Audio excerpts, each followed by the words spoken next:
টাকা কি গাছের গোড়া নাকি গাঙ্গের জলে ভাসাইছে?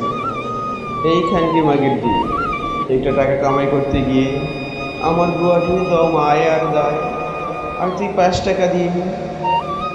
ঠোঁট পালিশ কিনছিস কারে বলাই তুই? কেন, আমি কি তোরে চুমা খাই না? এই তালুকদারের বিড়ি বাপের জন্য 5 টাকা নোট দেখছস? যা অহ, রিক্সা লইয়া বাইরা। আমি আর রিক্সা বাইতে পারুম না।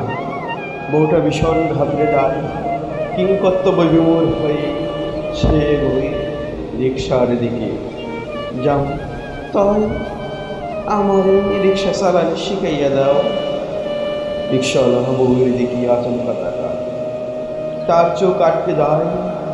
বউয়ের পালিশ করা ঠোঁট, বুকের মধ্যে হঠাৎ করে জলক দিয়ে ওঠে রক্ত।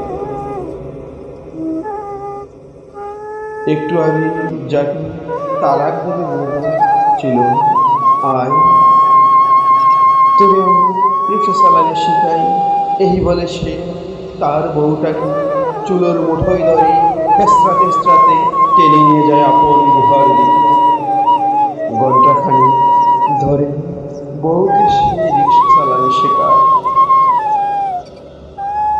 বউ বলে, কি অহন রাগ পড়েছে?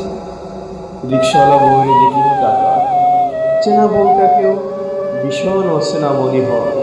ভাবে, আহা, 5 টাকা লিপস্টিকে অত বড়লোকদের মতো যদি সে বউটার পেছনে আর কিছু টাকা ইনভেস্ট করতে পারত।